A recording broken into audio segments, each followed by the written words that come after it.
এবং 40টা দেশের প্রতিনিধি এসছে। এই প্রথম এত ইউনিক হয়েছে। যত দিন যাচ্ছে সবাই বলেছে, আমার কথা নয়, যে বারবারন্ত হচ্ছে। এটা মা লক্ষ্মী আসুক ঘরে, বাণিজ্যে বসত লক্ষ্মী, যত চাকরি হবে, যত ইন্ডাস্ট্রি হবে, তত চাকরি হবে। আর যারা বলে বেড়াচ্ছে 1 পয়সা খরচ হয়নি, আমি তো হিসেবটা দিয়ে দিলাম যে 7টা এডিশনে 19 লক্ষ কোটি টাকার এরকম জমা পড়েছিল সম্ভবত। 19 লক্ষ কোটি টাকা সামথিং আছে, 70,000 না 80,000।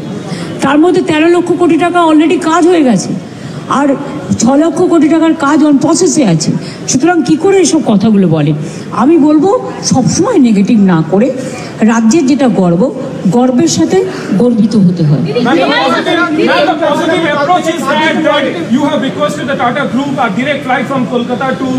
না, অ্যাকচুয়াল মানে কালকে সন্ধ্যেবেলায় চন্দ্রশেখরনজি, যিনি এখন টাটা সন্স আছে আর কি ওখানকার দায়িত্বে, তার সাথে ফোনে কথা হয়েছে। তিনি আমাকে বলেছেন আমি যেতে পারলাম না, বিকজ আমি যেতে চেয়েছিলাম কিন্তু আমি যেতে পারলাম না, কারণ আমি একটা প্রবলেম পড়ে গেছে বলে। কিন্তু আমি আমার সিও থেকে শুরু করে টাটা গ্রুপের সবাইকেই পাঠাচ্ছি এবং আমি বাংলার জন্য অনেক কিছু করতে চাই। আমি এর পরে একটা টাইম নিয়ে মিউচুয়াল টাইম অনুযায়ী আসবো।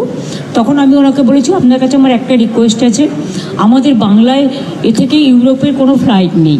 আপনি তো অনেকগুলো মানে এখন এয়ার ইন্ডিয়া টোটালটা নিচ্ছেন, তো আপনি যদি আমাকে একটা ডিরেক্ট ফ্লাইট করে দেন, মানে কলকাতা টু ইউরোপ এইটা। তখন উনি কিন্তু নেগেটিভ কিছু বলেননি, পজিটিভই বলেছেন।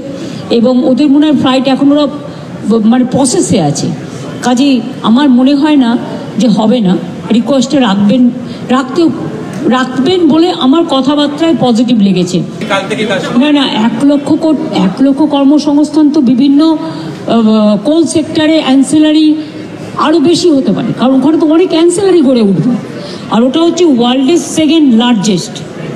তারপরে এখানে আবার আমাদের আরও অনেক প্রোগ্রাম, শেল গ্যাস আসছে, বিরাট প্রোগ্রাম। 6টা ইকোনমিক করিডোরের কাজ শেষ হয়ে গেছে, তারপর প্লাস রেডি আছে তোমার ওদিকে ডেডিকেটেড ফ্রেট করিডোর পুরো ডানকুনি টু অমৃতসর, যেটা আমি রেল মিনিস্ট্রি থাকাকালীন করি, এগুলো সব রেডি আছে।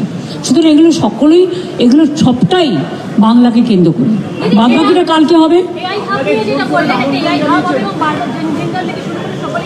এআই হাব অলরেডি আইটিসি আজকে অ্যানাউন্স করেছে, ওরা গ্লোবাল আর্টিফিশিয়াল ইন্টেলিজেন্সিয়া যে সেন্ট্রাল হাব ওরা এখানে করেছেন। মুকেশজিও বললেন ওনারাও করছেন, ওরা ডেটা সেন্টার অলরেডি করেছে, ল্যান্ডপোর্ট সেন্টারও করছেন। সুতরাং এআই হাব আমাদের পুলিশও করছে একটা শিলিগুড়িতে। সুতরাং আমার মনে হয় আগামী দিন বেঙ্গল ইজ দ্য ডেস্টিনেশন, এবং বাংলাকে দেখে যা করে গেলাম আর যা করে যাচ্ছি এটা একদিন পালঙ্ক হয়ে থাকবে।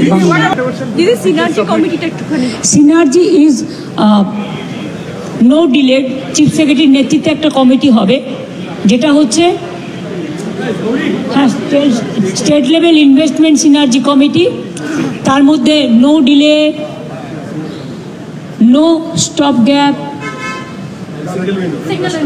ডাইরেক্টলি ইনভেস্টারদের সাথে এরা 15 দিন অন্তর কথা বলে নেবে, এবং ল্যান্ড পাওয়ার থেকে শুরু করে ইরিগেশন থেকে শুরু করে তোমার ফায়ার ব্রিগেড থেকে শুরু করে হেলথ থেকে শুরু করে যা যেখানে সাবজেক্ট আছে সব তারা ক্লিয়ার করবে, নো স্টপ।